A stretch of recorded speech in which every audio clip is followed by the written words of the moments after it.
ሚስት አገባ ሚዲያ ላይ ፖስታል ልጅ ወለደ ሚዲያ ላይ ፖስታል መኪና ገዛ ሚዲያ ላይ ፖስታል ምግብ ቤት ገብቶ ምግብ አዘዘ ሚዲያ ላይ ፖስታል ምን ይሁን አንዳንዴ ቤቢ ሻወር ይያሉ ሚዲያ ላይ ፖስቱልናል አንዳንዴ ሚስቴን አፈቅራታለሁ ወዳታለሁ ህይወቴ ናት ይያሉ ሚዲያ ላይ ለጥፉልናል እሺ ምን እናርግኛ ምን ይሁን እዛ ምንድነው ፋይዳው ይዞ የሚመጣው ግብአት ምንድነው ጉዳት ብቻ ነው የሚመጣው ያ ሐቢቢ እዛ ሚዲያ ላይ ያንተን ኒዕማ የሚያየው በሙሉ ሶስት ሰዎች ናቸው አንደኛ አንተን አንቺን የሚወድ ባረከላሁ ለክ ወባረከላሁ ፊክ የሚል ሁለተኛው ሐሲድ ነው ጥፋትህን የሚመኝ ነው ሶስተኛው አንተ ጋር ያለው ኒዕማ እሱ ጋር ስላሌለ የሚቀና ነው ያለው ሳያስብ እኔ ደላኝ መኪና ገዛው ወንድሜ ደግሞ መኪና አይደለም ጫማ መግዛት የጠና ወንድም ባለበት አካባቢ ላይ ምንድነው እኔ ሌክጀሪ መኪና ገዛው ሌክጀሪ ቤት ሰራው ሌክጀሪ ማንገዛው ብዬ መለጠፌ ምንድነው ከዛ በኋላ የሚመጣው ለመጥፋት ካልሆነ በስተቀር ይሄ ያላዋቂነት አርፈናል ብለን የመጃጃያ አንዱ ማሳያ ነው ሚስቱ ወለደች ከሐኪም ቤት ይዞ ሲመጣ ሌክጀሪ መኪና ገዛው ብሎ ቪዲዮ እሺ ምን ይሁን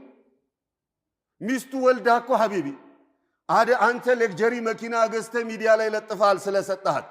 ሚስቱ ወልዳኮ ዱቄት ገዝቶ የሚያጎርሳትን ያጣ ማህበረሰብ ያለበት ነው ቤቢ ሻወር ብላችሁ ኬክ ትቆርጣላችሁ እህቶች እናታ እህታ ያንቺ መሰል እህት ጎረቤትሽ አክስትሽ ምናምንሽ እኮ አርግዛ መውለጃዋ እየቀረበ ምናልባት 3 ኪሎ ገብስ የምታስፈጭበት ብር የሌለው ማህበረሰብ ማህለክ ሆነ ያለ ነው እህትሽ ጓደኛሽ አክስትሽ ምን ይሁንሽ ቤብስ ኬክ ስለቆረጥሽ አንቺ ቤቢ ሻወር ስላልሽ ምን ይሁንስ አስሉ ምዕራባውያን ያመጡብን ነቀርሳ ነው ቤቢ ሻወር ትርጉሙ ራሱ ገብቶናል ቤቢ ሻወር ማለት ምን ማለት እንደሆነ ፈረንጅኛው ገብቶናል ትርጉሙ እኛ ያሳፍር እኮ ነው ትርጉሙን ብናውቀው ነው እንኳን ሚዲያ ላይ ወተን ልንለጠፍለት ቀር ስለዚህ እንደው ቆም ብሎ ማሰብ ይሻላል ሙስሊምነቱ እነዚህን ነገሮች በሙሉ የሚከለክል ነውና አላ ኩሊ ሐል የመጨረሻው መልእክቴ የአዝካርን ጉዳይ ሐደራ ነው የምላችሁ ለሲህሩም ለዓይኑም ለሐሰዱም ለልክፍቱም ለሁሉም የአዝካሩን ጉዳይ ነው አዝካሩ الصباح والمساء صالح العثيمين رحمة الله عليه እንዳሉት ከያጁጅ ወማጁጅ ግንብ አዝካሩ الصباح والمساء ለኛ ለመጠበቅ እሱ ይበልጣል አሉ